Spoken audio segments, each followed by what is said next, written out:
Hi, and thanks for joining us for Coffee with the Counselors. My name's Natalie Havens. I'm one of the school counselors here at Spanish River. Today, we're delivering a coffee talk, and the topic is Bright Futures, Industry Certification, and Diploma Designation Information. Lots of great information coming to you, and Mrs. Loyacona, our lead counselor, will be presenting today. So thank you so much, Mrs. Loyacona. You take it away. Thank you. So here we go. So how can students earn the Bright Futures Scholarship? Well, there's a variety of ways, but they all must submit a financial aid application by high school graduation on Florida Student Financial Aid website. They must also earn their diploma. They must also be admitted and enroll in a Florida public, or it could be a private school in Florida.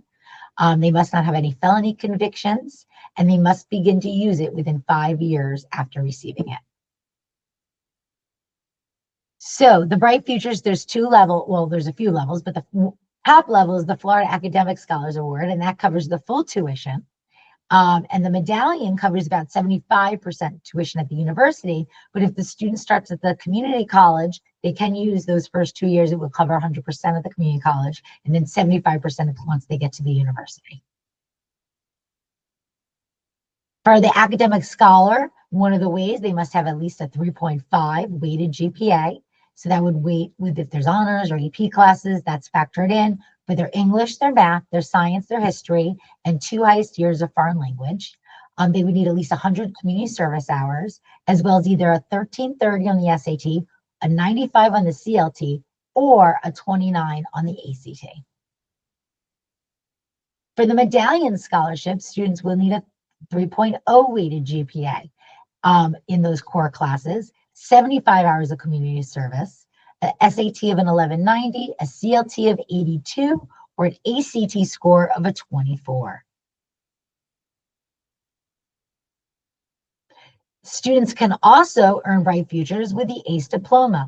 If a student earns at least 7 points in different categories, they will automatically qualify for the Florida Academic Scholars Award as long as they applied by graduation, as well as turned in 100 community service hours. They still would need to be doing that. So this is an example of how we review diploma requirements for the ACE diploma. If you look on the left side, the Global Perspectives is a required group. All students must take and pass that course to receive the ACE diploma. In group 1, students must have at least 1 point from there.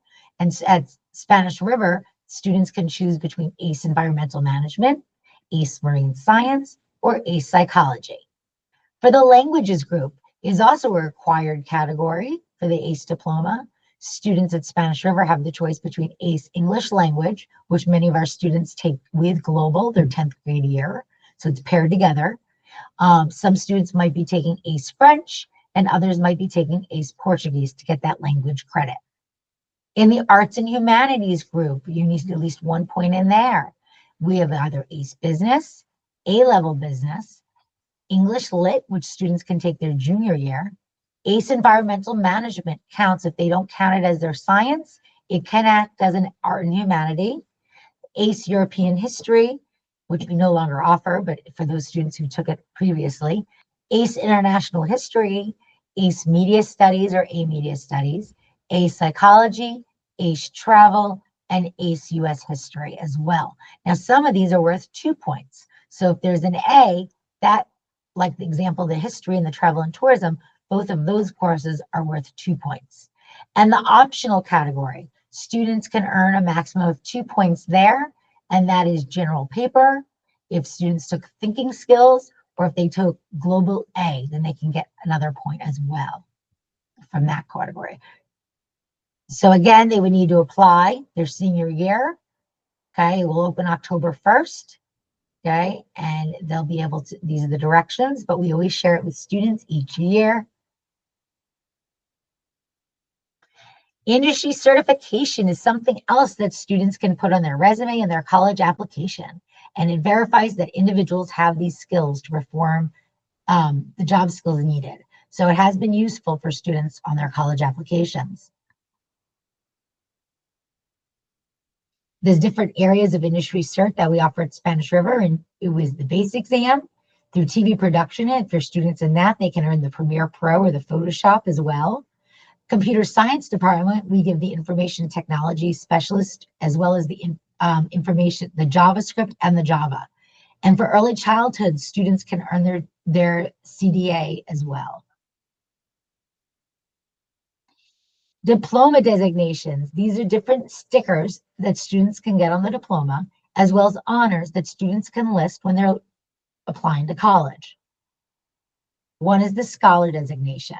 To earn that one, student had to have earned at least 1 credit in Algebra 2, passed the geometry EOC, earned a credit year in stats, or it could be pre-calculus, could be calculus, it might be AP stats, it could be anything above Algebra 2 would count for statistics.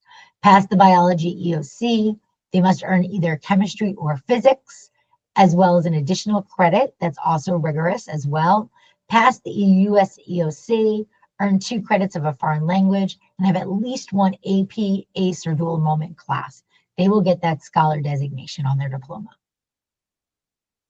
For the merit designation, as long as a student gets one of their industry certifications, whether in middle school or at Spanish River, they will automatically have the merit designation on their diploma. The biliteracy seal, there's a variety of ways for students to get that. One way is if a student earned 4 credits in the same foreign language with at least a 3.0 GPA, so at least a B average in those courses.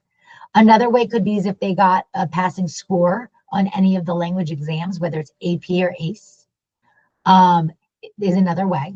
As if they want the gold biliteracy seal, they would also need to do one of those things as well as score a level 4 or higher on their English FSA test.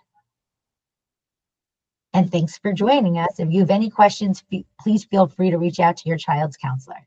Yeah, thank you.